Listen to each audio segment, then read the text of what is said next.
There was not much of drama, yet there was tension. There weren't many safety cars, there weren't many yellow flags, there weren't many incidents, but you could still cut the atmosphere with a knife. That was how thick it was with tension in Abu Dhabi.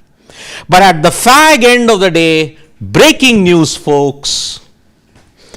Max Verstappen's 1,450 plus day reign as the F1 world champion has ended. And now we say congratulations to British driver Lando Norris for winning his maiden F1 title with just 2 points gap. Yes, throughout all of this, Lando Norris managed to finish in third position in the Abu Dhabi Grand Prix, the final race of the calendar. And with that, Max Verstappen may have won the Abu Dhabi Grand Prix, but he ends up 2 points behind Lando Norris. Oscar Piastri, who was in contention, he finished in second position, but he was well off the mark. He needed to ensure other results went his way as well.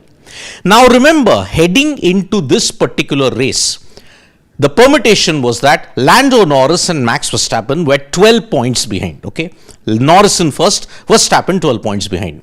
Piastri was a further 16 points behind. Max had to win, Lando Norris had to go outside of the podium in order to win the title. Piastri, on the other hand, he decided, okay, he had to win and ensure Lando Norris finished somewhere 8th and Verstappen also finished outside of the podium. But unfortunately, in both the cases, it didn't work out. And it was a strategy where who blinked first. Because at the start of the race, Verstappen immediately was in the lead. He was in pole position, he had taken the lead. But Oscar Piastri had managed to jump Lando Norris. After that, there was some pressure that Lando Norris was facing from Charles Leclerc. But Leclerc couldn't catch up with him. Oscar Piastri ran for 42 laps on one tire alone. They pitted Lando Norris early for the undercut, but apparently it didn't work.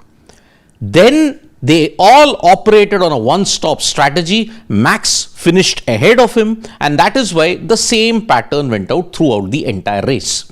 So basically, it was a race that lacked tension as compared to 2021. No safety cars, no yellow flags, no nothing.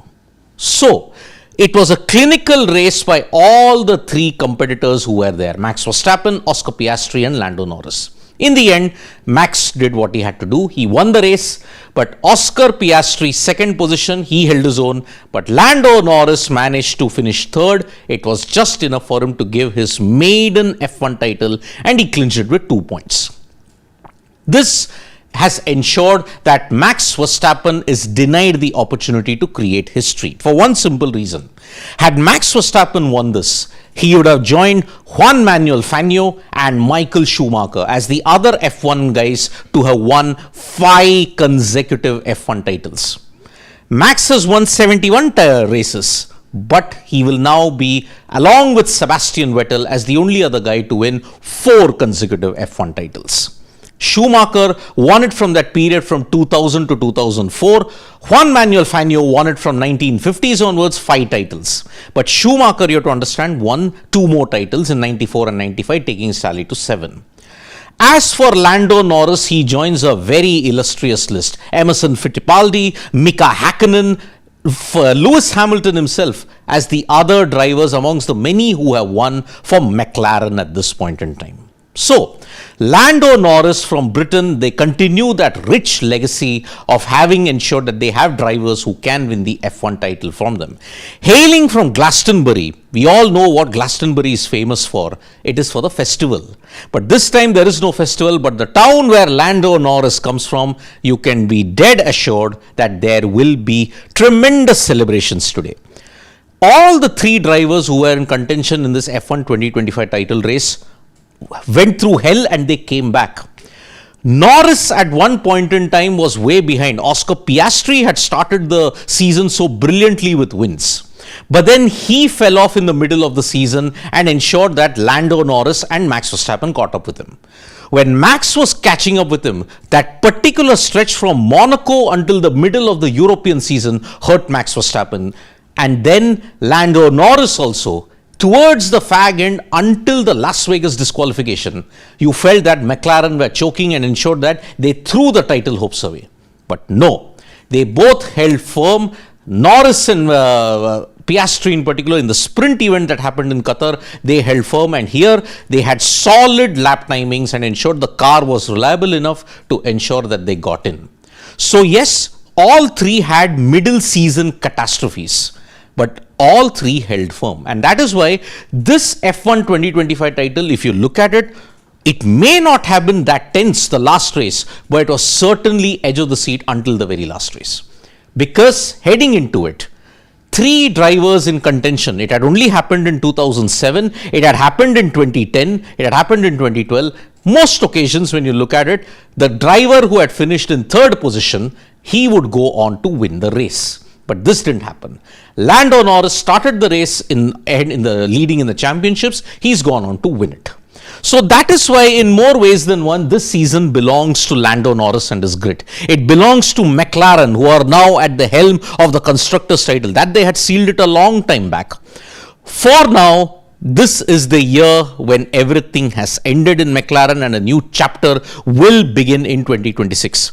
Remember, this was the last time that DRS was used, the drag reduction system was used in F1. From 2026 onwards, in order to make it more carbon neutral, the chassis, engines, everything will undergo a massive revamp. This was the last season of the turbo hybrid era, and in 2026 you're going to see plenty of other changes as well. Two new teams are going to come in as well. Cadillac is going to be one of them. So that is why you will see plenty of excitement in 2026 as well. But as of 2025, in the year of firsts, we have seen Lando Norris win his maiden F1 title. Huge congratulations to him. Commiserations to Max Verstappen, but what a dominant title run. 4 consecutive titles, 1,450 plus days of sheer brilliance, and we all have to thank him for the way how he raced today. Thank you so much, folks, for joining us for this video. Subscribe to Sports Today for all the latest news and analysis.